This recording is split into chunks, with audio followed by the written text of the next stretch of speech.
So దాదాపు ఎన్ని వందల సినిమాలు నటించుంటారు? అయిపోయండి. ఇప్పుడు మీరు ఇలా అడుగుతారని తెలుసుంటే నోట్ చేసుకొని ఆ. ఉండేదాన్ని.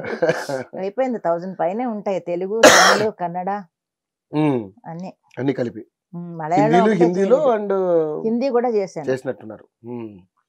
తమిళ్ కన్నడ కొంచెం ఎక్కువ.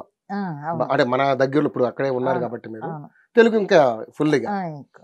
ఓకే. ఉమ్. దాదాపుగా అద్భుతమైనటువంటి అమ్మ పాత్రలు కానీ ఎన్నో క్యారెక్టర్లు చేశారు మీరు. అవును మిమ్మల్ని చూస్తే నాకు ఫస్ట్ గుర్తొచ్చేది 20వ శతాబ్దంలో అమ్మన మించి దైవం ఉన్నదా. అవును ఏం సాంగ్ అమ్మ అది నిజంగా. చాలా ఇప్పటికీ కూడా అది ఎవర్ గ్రీన్ సాంగ్ అది. అవును. సో నిజంగానే మీరు ఇండస్ట్రీకి వచ్చి చాలా కష్టాలు పడ్డారు అన్నారమ్మా. అంటే ఈ విధంగా కష్టాలు పడ్డారు ఏంటి అసలు? ఏ విధంగా అంటే ఆర్థికంగా కష్టాలు పడ్డాను నేను. ఆ. ఆర్థికంగా చాలా కష్టాలు పడ్డాం. పిల్లల్ని పెంచుకోవాలి. ముగ్గురు పిల్లల్ని పెంచుకోవాలి. చిన్న పిల్లలు. చిన్నపిల్ల. ఈయన మిలిటరీకి వెళ్ళి వస్తా ఉండి ఎప్పుడు అడిగేదాన్ని కాదు. మరి ఆయన జీతం ఎంతో తెలిసేది కాదు నాకు. అడిగే ఆలోచన కూడా ఎప్పుడు ఉండేది కాదు. మరి నేను ఒక్కదాన్నే కాదు కదా, నాకు ఇక్కడే చూడని నేను కూడా అనలేను.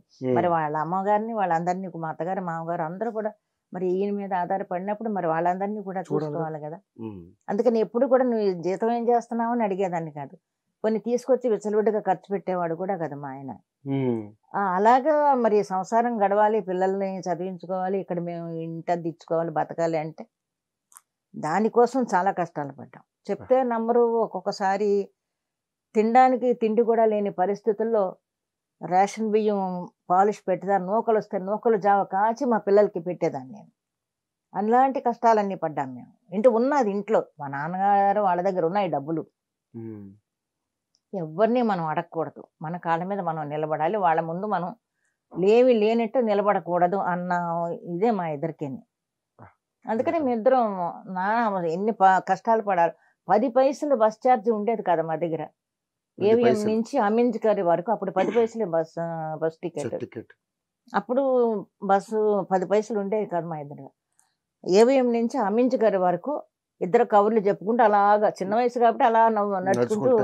వెళ్ళిపోయేవాళ్ళం. అన్ని పడ్డాం. చాలా అవస్థలు ఎన్ని పడాలో అన్ని అవస్థలు పడ్డాం మేము. ఉమ్. ఒక రకంగా కాదు. నా ఉద్దేశం ఏంటంటే అప్పు చేయకూడదు. ఉమ్. ఎవరిని అప్పు అడగకూడదు, అప్పు చేయకూడదు. ఆ అప్పుల వల్ల మళ్ళీ మనకి అదొక తలకాయ నొప్పి వస్తుంది. అప్పు చేసేదాన్ని కాదు. ఎంత ఉంటే అంత ఖర్చు. 100 రూపాయలు వచ్చిందా 100 రూపాయలే ఖర్చు పెట్టేదాన్ని. ఉమ్. మళ్ళీ ఇందులో కాస్త మళ్ళీ మా అత్తగారు మామగారికి వాళ్ళకి పంపించేదాన్ని. ఓ మళ్ళీ ఇందులో మళ్ళీ అందులో. వాళ్ళు కూడా రెస్పాన్సిబిలిటీ కదా. అవును. సో జబ్బింగ్ జానకి ఇలాంటి మంచి క్యారెక్టర్ ఆర్టిస్టులు కూడా ఇలాంటి ప్రాబ్లమ్స్ ఎదుర్కొన్నారంటే ఇండస్ట్రీలో పరిస్థితులు ఏ విధంగా ఉన్నాయి? అప్పుడంతా చిన్న వయసు కదండి. ఇప్పుడంటే అప్పుడంతా చిన్న వయసులో రకరకాలుగా వాళ్ళ చూపులు చూడడంతో మనకు అర్థమైపోద్ది.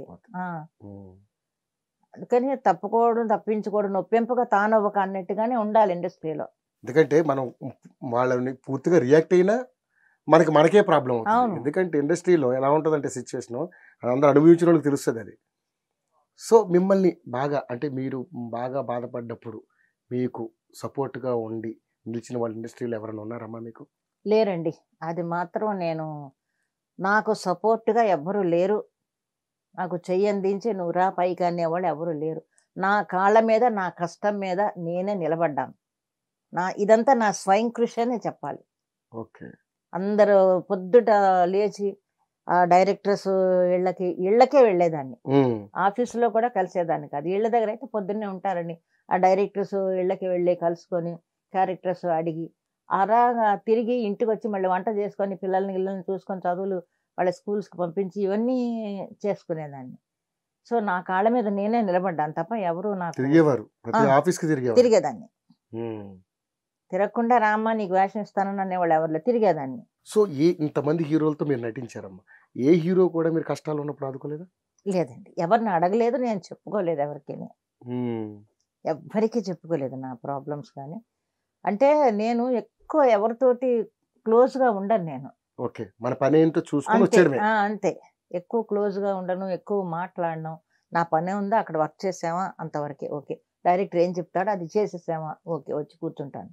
ఏ హీరో కూడా అంత అమ్మ అని మిమ్మల్ని ఇష్టపడిన హీరో కూడా ఎవరు లేరు అంతవరకు? ఎవరూ లేరు. అమ్మ పలకరిస్తారు, ఇష్టంగా పలకరిస్తారు, మాట్లాడతారు, అంతవరకే తప్ప అంత లోతుకి వెళ్ళి మాట్లాడుకునేంత ఇది ఎవరి మధ్య లేదు మాకు. కానీ స్క్రీన్ మీద ఎంతో అందంగా కనిపించేవన్నీ కూడా నిజ అవును. జీవితంలో ఉండవు. ఉండవు. సో అక్కడ కంప్లీట్ డిఫరెంట్ అంటే work work work work work ఏ హీరో గానీ హీరోయిన్ గానీ వాళ్ళ వర్క్ స్పాట్ లో వర్క్ చేసామా, మళ్ళీ బయటకు వచ్చామా, అంతవరకే. ఓకే. మీరు ఇష్టపడిన హీరోయిన్ ఎవరైనా ఉన్నారమ్మా బాగా ఇండస్ట్రీలో? ఇండస్ట్రీలో ఇష్టపడిన హీరోయిన్ అంటే నాకు ఎక్కువ సావిత్రి గారంటే ఎక్కువ ఇష్టం. ఆవిడ వేసిన క్యారెక్టర్స్ కానీ ఆవిడ చేసిన ఇది కానీ అలాగా ఆవిడేమైనా మిమ్మల్ని ఎప్పుడైనా అంటే మీ ఇద్దరు కలిసి నటించిన? చేసాం, ఓకే. సినిమాలు చేసాం, కానీ ఎక్కువ ఆవిడతోటి నాకు పరిచయం లేదు. ఆవిడేదో వెళ్ళి ఎక్కడో కూర్చునేవారు, ఆవిడ ధోరణి ఆవిడ లోకం వేరు. సో సాగర సంగమం సినిమా గురించి మనం మాట్లాడుకుంటే అదొక అద్భుతమైనటువంటి కళాకారం. అవునండి. దాంట్లో మీ క్యారెక్టర్ నిజంగా ఒక న్యాచురల్ మదర్. నిజంగా తల్లి కొడుకు ఎంత బయట ఎంత న్యాచురల్గా ఉంటారు. ఆ కొడుకు కోసం మీరు పడే తపన, ఎంత ఆరోగ్యం బాగోకపోయినా అసలు నిజంగా చాలా అద్భుతమైన సినిమా అమ్మది. ఎందుకంటే కె విశ్వనాథ్ గారితో మీకు మంచి అనుబంధం ఉంది. అవునండి, 17 సినిమాలు చేశాను నేను ఆయనతోటి, కె విశ్వనాథ్ గారితో. సూపర్. అందులో సాగర సంఘం అనేది పెద్ద లెజెండరీ హిట్ అది. సో ఎలా ఉందమ్మా అప్పుడు అప్పుడు వర్క్ చేసినప్పుడు కమల్ హాసన్ గారితో కానీ, జయసుధ గారితో, జయప్రద గారితో కానీ ఎలా అనిపించింది? అంత బాగుండేదండి. అందరూ అక్కడ చెప్తున్నాను కదా, ఆ సెట్ లో ఆ స్పాట్ లో అందరం ఒక్కటి ఒక కుటుంబంలాగా అయిపోతాం. మరి బయటకు వస్తే మళ్ళీ ఎవరి దారి వాళ్ళదే. అక్కడ మాత్రం డైలాగ్ చెప్పడం గురించి ఇది కానీ ఏది కానీ డైరెక్టర్ గారు ఏం చెప్తే 1-2 సార్లు రిహార్సల్స్ చేసి పర్ఫెక్ట్ గా చేయడం చాలా ఇష్టమైన క్యారెక్టర్ అదొకటి నాకు. సూపర్. కమల గారు కానీ లాస్ట్ లో డెత్ సీన్ లో వచ్చి ఆ కాళ్ళ మీద పడి ఆడవడం ఇవన్నీ చూసి కొంతమంది హీరోస్ ఏంటి ఈవిడ కాళ్ళ మీద పడ్డం ఏంటనే ఒక ఈగోస్ ఉంటాయి కొంతమందికి. కానీ ఆయన అదేం లేదు, డైరెక్టర్ గారు ముందు చేసి చూపించారు, తర్వాత ఆయన వచ్చి ఆ కాళ్ళ మీద పడి ఆడవడం